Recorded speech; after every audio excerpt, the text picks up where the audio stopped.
제가 지금까지 불러요.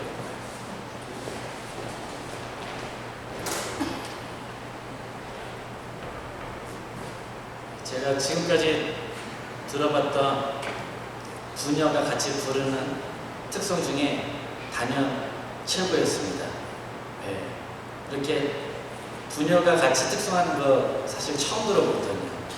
근데 1등입니다. 정말 너무나도 멋지고 아름답게 찬양해 주셔서 감사합니다.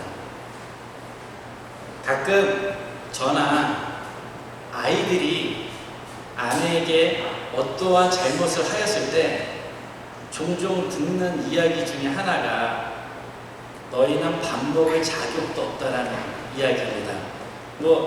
저 말고 들어보신 분들이 꽤 많으실 거예요. 와이프에게 당신은 밥 먹을 자격도 없어.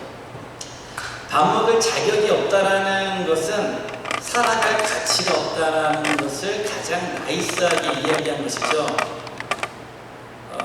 그래서 간혹 제가 어떠한 잘못을 하고도 밥을 맛있게 먹으면 와이프가 그 밥그릇을 뺏어가기도 해요. 꼴보기 싫은 거죠. 잘못하고 밥을 너무 맛있게 먹으니까.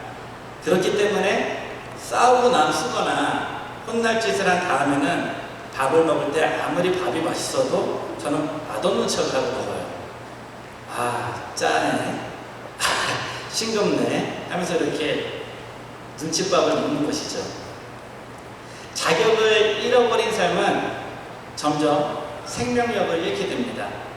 마땅히 설 자리를 잃게 되는 것이죠. 반면에 자격을 얻게 된 삶은 완전히 다른 상황에 놓여지게 됩니다. 자신이 해야 할 것들을 완벽히 해내면 나와 관계되어 있는 것들을 충분히 누릴 수 있는 조건이 완성되는 것이죠. 맛있는 것을 먹을 때 떳떳하게 밥 한 그릇을 더 달라고 당당히 말을 할 수가 있습니다. 또 마음 놓고 힘을 가질 수도 있습니다. 이렇듯 자격의 문제는 우리 삶 속에 아주 중요한 주제가 되는 것입니다. 우리가 속해 있는 기독교가 세계적인 종교로 근간을 이룰 수 있었던 것도 이 자격에 관한 프레임이 있기 때문이라고 말을 할 수가 있습니다. 인간은 죄를 지었고 심판받아야 할 마땅한 존재였음에도 불구하고 그리스도가 지신 십자가의 희생과 사랑으로 구원받을 자격이 생겼다고 이야기를 합니다. 죄에 의해 인간의 존엄성을 회복하게 된 것은 죄에 의해서 무너진 인간의 존엄성을 회복하게 된 것은 하나님의 일방적인 은총과 더불어 십자가를 지신 예수님의 희생과 사랑 때문이라고 이야기를 하고 있죠. 그래서 한국에서는 오늘도 많은 사람들이 전도지와 피켓을 들고 나가 예수를 믿고 천국에 가세요라는 말을 하는 것을 보게 됩니다. 왜 그렇습니까? 천국으로 갈 수 있도록 만들어주는 것이 복음이라고 생각하고 그 티켓을 얻을 수 있도록 돕는 것이 전도라고 생각을 하는 것이죠.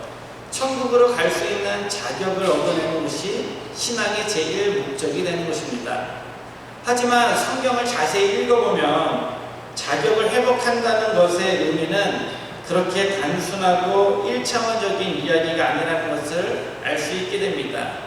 성경은 인간이 하나님의 세계를 떠나 자신들만의 세계와 정신을 추구하며 살아가게 되었다는 것을 보여주면서 그 과정을 통해 그리스도인인 우리 역시 세상적 유혹과 위협에 언제나 노출될 수 있다는 것을 보여줍니다.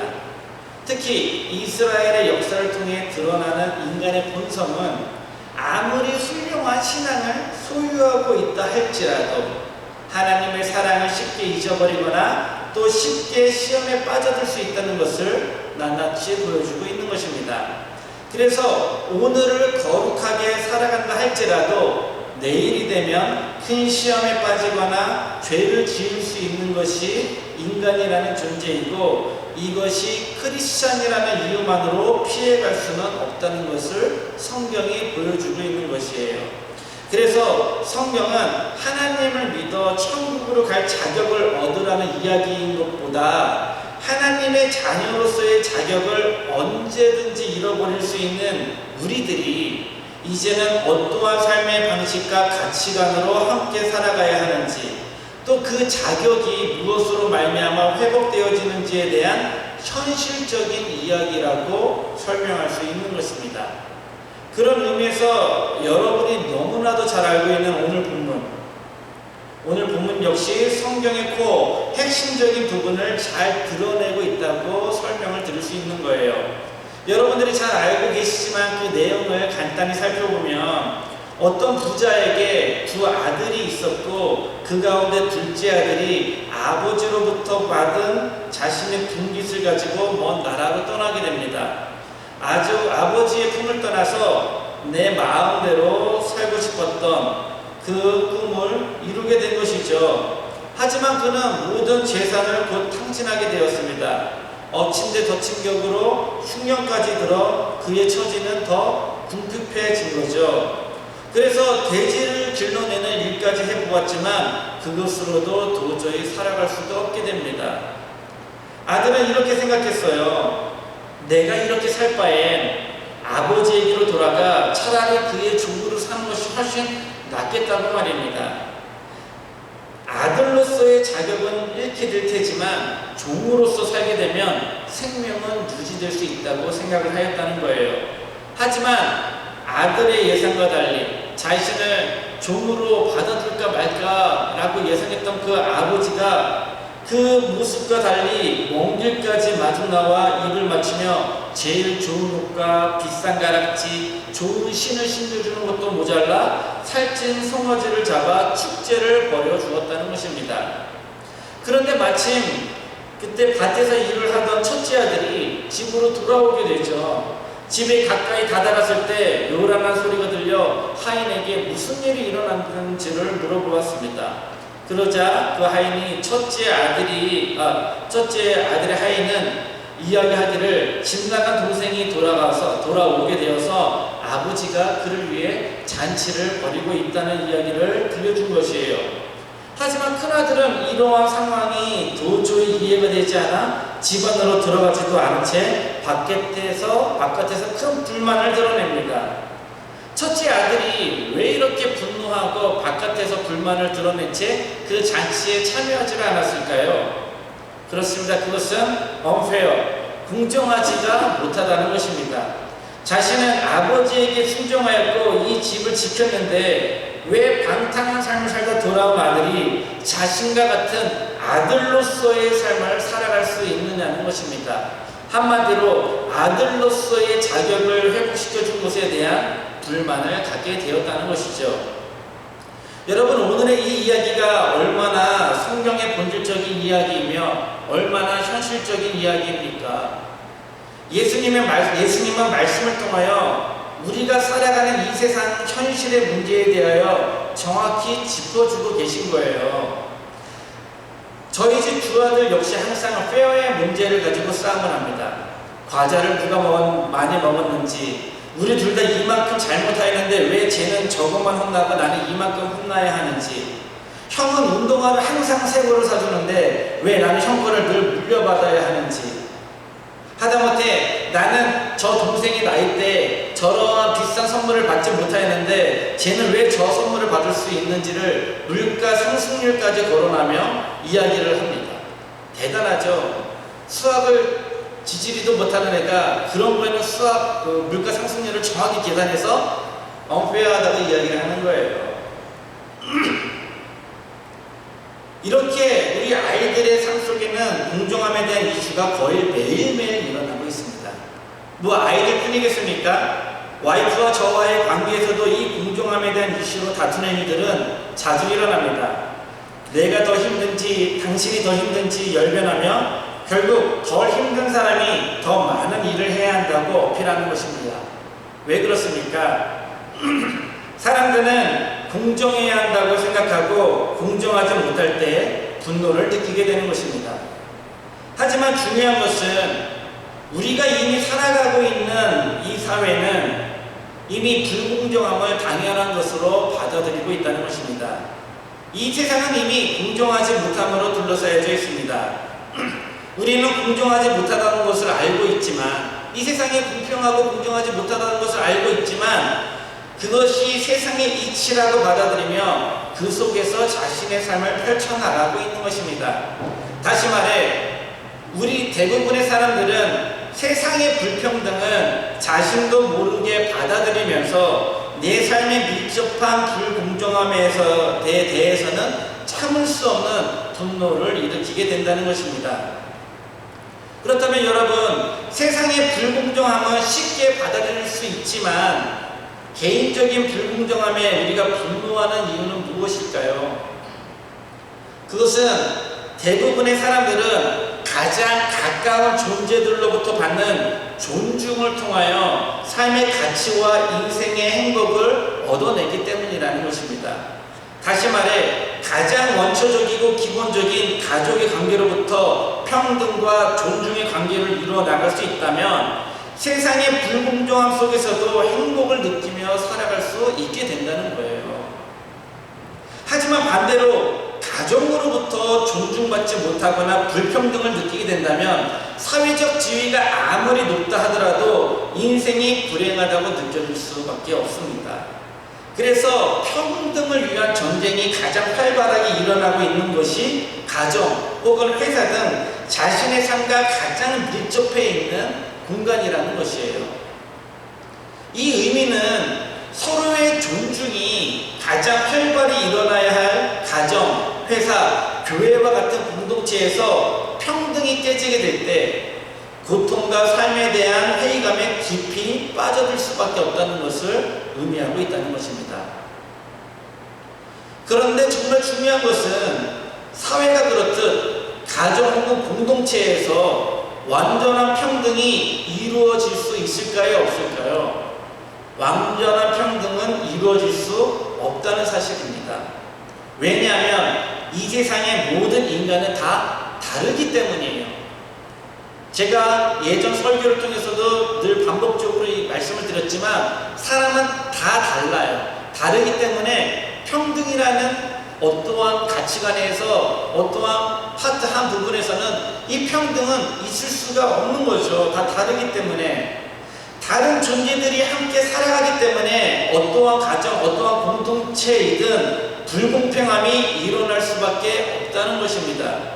그가 누구이고 어떠한 존재이든 함께 살아가기 위해 생겨나는 불가피한 불평등을 받아들이고 살아갈 수밖에 없다는 것이 어느 가정이나 어느 사회나 그 불평등을 우리가 인정하고 살아갈 수밖에 없다는 것이 공평함이라는 거예요.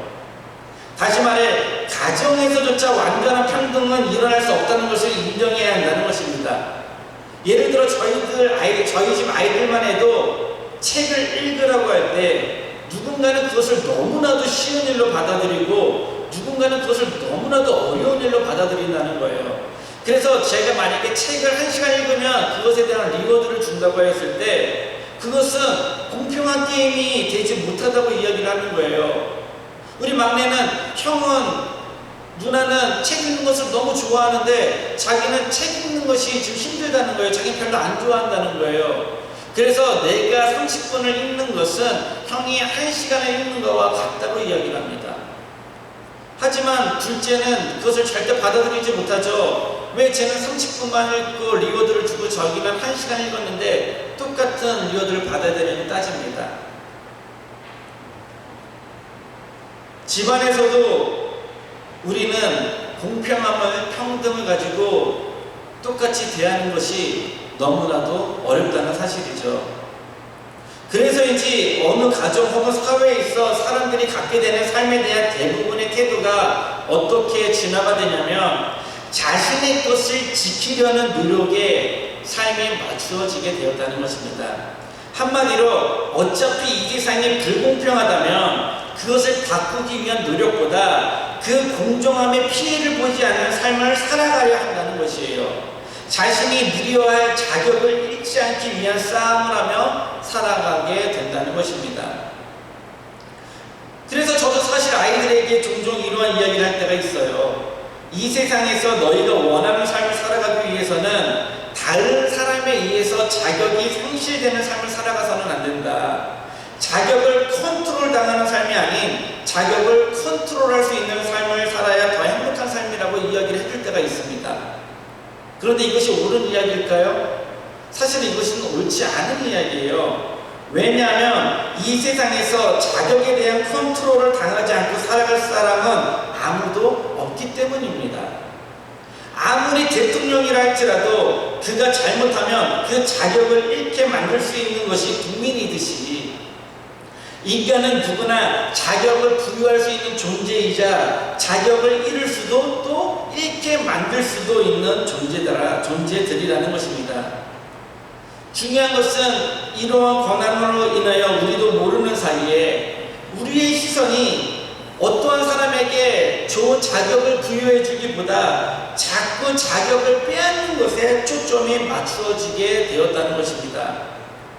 그 이유는 잘못을 한 사람의 자격을 빼앗는 것이 정당한 일이자 열심히 살아온 자신의 인생의 보상을 받는 일로 생각을 하기 때문이에요. 다시 말해 자신이 잘한 것에 대한 보상을 받지 못할 때 생겨나는 분노보다 잘하지 못하였음에도 불구하고 그 이상의 자격을 갖는 것에 대한 분노가 더 크다는 것입니다. 그래서 우리 아이들이 그 사회를 너무나도 잘 보여주고 있어요. 어떻게 하냐면 자기가 뭔가를 잘했는데 아빠가 생각보다 칭찬을 안 해줘, 리워드를 안 줘. 그런데 거기에서는 크게 큰 분노를 안 느껴요. 그런데 동생이 아무것도 안 하는데 아빠가 걔한테 사탕을 주거나 스크린 타임을 좀 더 주면은 둘째가 분노를 느끼는 거예요.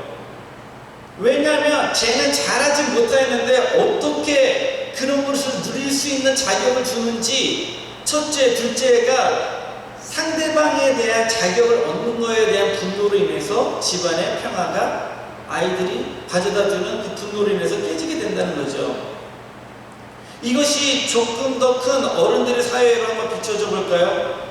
제가 한국에 있을 때 장로님이 되면, 이제는 신천 장로가 되면 교회에 큰 헌신을 감당해야 하는 일들이 암암리의 눈으로 되어 있었습니다. 가령 장로가 되잖아요. 그러면은 암암리에 그 장로님이 교회에 새로운 차를 사준다든지, 아니면 피아노를 바꿔준다든지, 아니면 교회가 모기지가 있으면 일정의 빛을 감당하는 일들을 이렇게 하도록 룰이 되어 있던 거예요. 그런데 새롭게 장로님이 되신 분들이 그런 일을 하지 않거나 그러한 헌신을 가볍게 넘어가려고 할 때 그것에 대해 가장 많은 불만을 토로하는 분들이 누구였을까요? 맞습니다. 바로 먼저 장로님이 되신 분들이 컴플레인을 하는 거예요. 누구는 그렇게 헌신하고 싶어서 행하는 것입니다. 나 역시 장로이기 때문에 보이지 않는 전통과 룰에 의해 헌신하였는데 다른 사람이 그러지 않고도 장로가 되면은 화가 나는 거예요. 또 어떤 청년은 저에게 이런 고민도 이야기를 한 적이 있습니다. 자신은 하나님의 자녀로 살아가기 위해 교회에 11조를 내고 헌금을 하고 교회의 직분을 맡으며 헌신하는데 누군가는 그러한 것에 관심도 없고 헌신도 안 하면서 교인으로서 받을 수 있는 혜택을 다 누린다고 그것이 너무나도 시험이 들어서 교회에 도저히 나오지를 못하겠다는 이야기를 한 청년들이 있었어요. 자신이 하는 모든 신앙적 헌신에 회의감이 든다는 거예요. 여러분, 왜 인간적으로 그러한 마음이 안 되겠습니까? 여러분, 그 존재들이 얼마나 얄미울까요? 사실 신앙인이라면 대부분의 사람들이 자신이 가진 최대한의 신앙적 양심을 지키며 온전한 삶을 살아가려고 노력을 할 것입니다. 중요한 것은 그러한 삶을 살아가는 것은 우리가 충분히 받아들이며 살아갈 수 있으나 둘째 아들을 받아주는 아버지를 보게 될 때 자격을 절대 갖지 말아야 할 사람이 자격을 얻는 것을 보게 될 때 우리 역시 참아내고 최선을 다해 지키며 살아가는 양심적 혹은 온전한 삶이 비참해지고 짜증나고 회의감에 젖어들게 된다는 거예요. 그 모습을 통해서. 다시 말해 성경을 통하여 돌아온 형자를 받아주는 아버지의 자비와 사랑의 아멘이라고 외치면서 실질적으로 우리 대부분의 사람들이 갖는 마음은 첫째 아들이 갖는 마음에 동감을 하고 있다는 것입니다. 그렇기 때문에 우리가 주목해야 하는 것은 이러한 상황 속에 자격에 대한 해석을 첫째 아들에게 해주는 아버지의 마음입니다. 우리는 안 그런 것 같이 살아가는 우리들 역시 그런 것에 분노를 느끼며 살아가는 우리들에게 하나님이 그 아버지를 통해서 이야기를 해주는 거예요. 아버지는 첫째에게 공정함에 대하여 이렇게 이야기를 합니다. 너는 나와 함께 있었으니 내 것이 다 네 것이 아니겠느냐. 다시 말해 너는 누려왔고 또 앞으로도 누릴 것이고 너의 것은 보존될 것이다. 하지만 저 아이는 죽었다 살아났다. 이미 저 아이는 그 대가를 치루었고 나는 잃어버린 것을 되찾았으니 기쁘고 즐겁지 아니하겠니? 너의 것을 빼앗는 것이 아닌 내가 내 것으로 베풀 수 있는 것을 베풀며 너와 함께 즐거워할 것이다 라고 말을 합니다. 그러니 이제 너도 그 마음을 버리고 이 잔치에 동참을 하라는 것이죠. 한마디로 방탕했던 둘째가 내 아들로서 그리고 너의 동생으로서의 다시 자격을 회복할 수 있는 것은 누구에게나 기쁜 일이라고 이야기를 하는 것입니다. 자격을 잃게 되는 것이 기쁜 일이 아니라 그 둘째가 망하고 종으로 살아가는 것이 기쁜 일이 아니라 그 아들이 다시 자격을 회복시켜 주어서 아들로서 살아갈 수 있게 해주는 일이 진정으로 기쁘고 즐거운 일이 아니겠느냐라고 이야기를 해 주었죠. 그래서 이 이야기는 이 땅에서 자격을 잃어버리고 살아갈 수밖에 없는 존재들에 대하여 우리가 어떠한 마음으로 그리고 어떠한 방법으로 그 자격을 회복시켜주며 살아가야 하는지에 대한 본질적인 이야기라는 것입니다.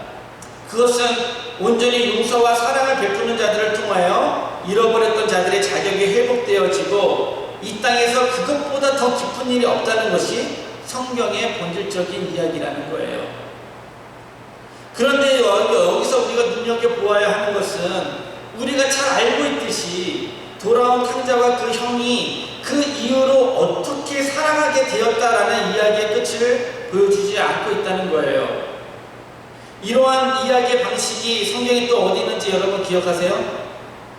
이거 몇 주 전에 담임 목사님이 하신 말씀인데, 요나의 이야기예요. 요나서 4장 마지막 절에 보면 하물며 이 큰 성읍 니느웨에는 좌우를 분별하지 못하는 자가 12만 명이요 가축도 많이 있나니 내가 어찌 아끼지 아니하겠느냐 하시니 라고 끝이 납니다. 오늘 저희가 읽은 본문도 내 동생은 죽었다 살아났으며 내가 잃었다가 얻었기로 우리가 즐거워하고 기뻐하는 것이 마땅하도다 라고 나와 있습니다. 두 이야기 다 신앙의 본질을 이야기하고 있지만 그 뒤에 그 존재들이 어떻게 했다라는 뒷이야기가 생략되어 있다는 거예요. 사실 저희가 이제 휴가를 가야 하기 때문에 오늘 이 설교를 제가 몇 주 전에 준비를 해 놨어요. 그런데 저는 이 설교를 이미 써놨죠. 근데 몇 주 전에 목사님이 요나 이야기를 하시면서 여러분 이와 비슷한 이야기가 어디에 나옵니까? 하고 돌아온 탕자 이야기를 하시는 거에서 제가 깜짝 놀랐어요. 나 이 설교 못하는 건가? 목사님이 요나 이야기를 하시면서 또 제가 돌아온 탕자 이야기를 하면서 같은 이야기를 할 수밖에 없는 이유가 무엇입니까? 성경이 우리에게 요구하는 부분은 언제나 동일하다는 거예요. 성경이 우리에게 말하고자 하는 것은 분명합니다. 무엇이냐면 이제 너희가 하나님 아버지의 마음을 알았는데 그 뒷이야기가 안 써져 있잖아요. 이제 그 뒷이야기는 너희들의 삶을 통해서 써지게 되어 있다는 것을 성경이 우리들에게 이야기하고 있는 것입니다. 성경은 하나님의 마음을 우선적으로 대변해 주고 있어요. 나는 잃어버린 것, 심판받아야 하는 존재들이 다시 돌아온 것을 기뻐하고 그러한 존재들을 아낀다라고 선포를 하십니다. 그리고 그 일을 이제 누구한테 맡긴다는 거예요? 이제 우리에게 그 사명을 맡긴다는 거예요. 그 뒷이야기는 이제 너희들의 삶을 통해서 써질 수밖에 없음을 이야기하는 것입니다. 이제 복음의 역사는, 이 성경의 역사는 우리가 서로가 서로의 자격을 회복시켜주는 우리들의 삶을 통하여 새롭게 쓰여진다는 것입니다. 자격이 회복되어지고 또 회복시켜주는 삶을 우리 삶이 우리들의 삶을 통하여 드러나게 될 때 그것이야말로 오늘을 살아가는 우리들의 신앙과 믿음을 통하여 하나님의 세계를 보여주는 참 그리스도인들로의 삶으로 우리가 살아갈 수 있음을 보여주고 있다는 것입니다. 성경은 우리에게 너희가 구원을 얻게 된 것은 너희가 스스로 그 자격을 얻었기 때문이 아닌 그리스도의 희생과 사랑 십자가를 통한 일방적 은총에 의해서라고 말을 합니다. 중요한 것은 하나님이라는 완전한 존재가 있었기 때문에 하나님과 우리들의 관계에 있어서는 하나님이 우리들을 품어주시면 끝이 나는 거예요.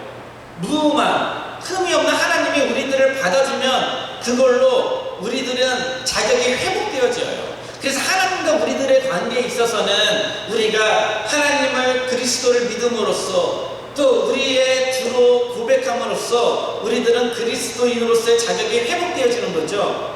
그것이 우리가 일반 기독교가 우리들에게 이야기해주는 메시지예요. 그런데 더 정말 중요한 것은 사람과 사람과의 관계에서는 결코 그러한 방식의 사랑과 은총이 이루어질 수 없다는 거예요. 왜냐하면 우리는 서로 둘째 아들과 같이 살아갈 수밖에 없는 존재들입니다. 그렇기 때문에 우리는 이 땅에는 무음한 존재들이 아무도 없어요. 한 사람의 일방적인 은혜로 그 자격이 부여되고 그 자격대로 우리가 자격을 회복하며 살아갈 수가 없어요. 서로 우리는 회복시켜주는 사람이기 때문에 우리는 하나님의 자녀로 살아가기 위해서 서로가 서로의 자격을 없애는 것이 아닌 서로의 자격을 회복시켜주면서 살아갈 수밖에 없는 존재들이라는 것입니다. 다시 말해 사랑받고 존중받을 수 있는 삶으로 회복할 수 있도록 도와주는 삶을 살아낼 수 있어야 한다는 거예요. 그래서 우리의 고민은 어떻게 하면 상대방 혹은 나의 자격을 회복할 수 있을까에 머물러 있어야 된다는 거예요. 이것은 한 사람의 일방적인 사고가 아닌 두 사람 혹은 그 공동체의 노력으로 이루어져야 하는 이야기라는 것입니다. 우리는 누군가를 온전히 평가하고 가늠할 수 있을 만큼 완전한 존재들도 아니고 무엇보다 때에 따라 나 자신도 자격을 잃을 수 있는 행동을 할 수 있다는 거예요. 앞서 설명드린 대로 이것이 하나님과 우리 사이에 이루어지는 회복의 방법과는 달라질 수밖에 없는 이유입니다. 인간으로서의 존엄적 회복은 하나님의 일방적 은총으로 가능하지만 사람과 사람으로서의 갖게 되는 자격의 회복은 서로의 노력과 희생과 이해가 필요한 일이라는 거예요. 그러기 위해 그 무엇보다 가장 먼저 자신 스스로를 돌아볼 수 있어야 한다는 것입니다.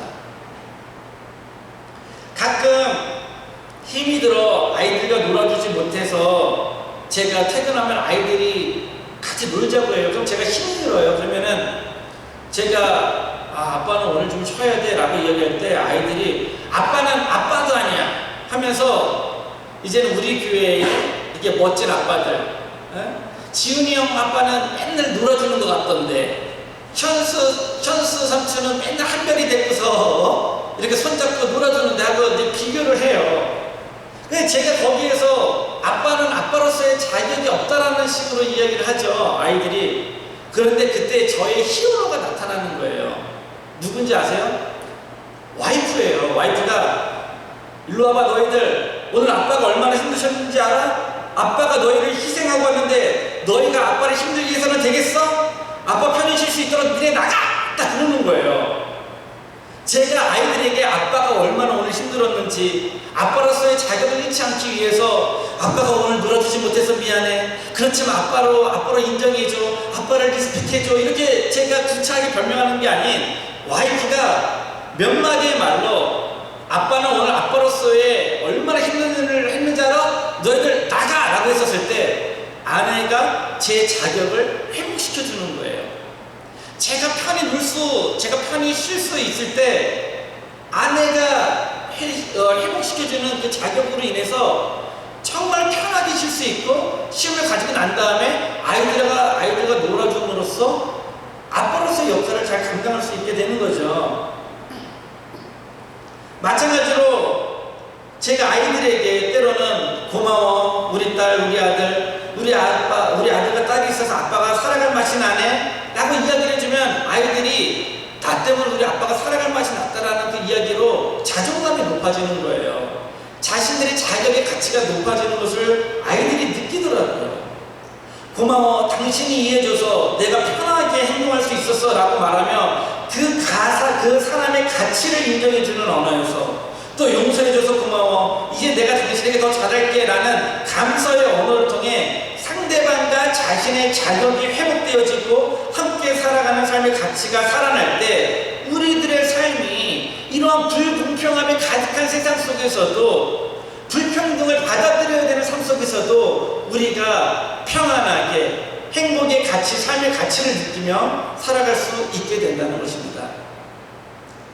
여러분, 사람들은 하나님 나라가 추구하고 궁극적으로 일어나야 할 관념을 사랑이라고 생각하는데요. 사랑은 평등의 정신을 회복하기 위한 우선적이고 확실히 필요한 요소일 뿐입니다. 다시 말해, 사랑은 신앙의 목적이 아니에요. 진짜 신앙의 목적은 여러분 평등입니다. 사랑은 상대방과 나와 같다라고 여기는 것으로 나와 타인의 구분을 두지 않는 감정이에요. 다시 말해, 사랑은 감정이지만 평등은 현실이자 실질적인 제도가 된다는 것입니다. 우리는 누군가를 더 사랑할 수도 있고 덜 사랑할 수도 있어요. 그런데 덜 사랑받는다고 자신의 인생을 온전히 살아가지 못하는 것은 아닙니다.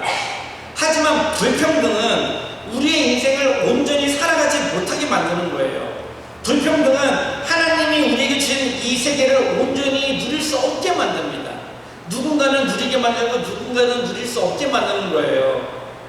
사람의 힘과 판단과 정의로 자격을 잃어버리게 만드는 것이 이 땅의 정신이고 그것이 불평등의 정신이라는 겁니다.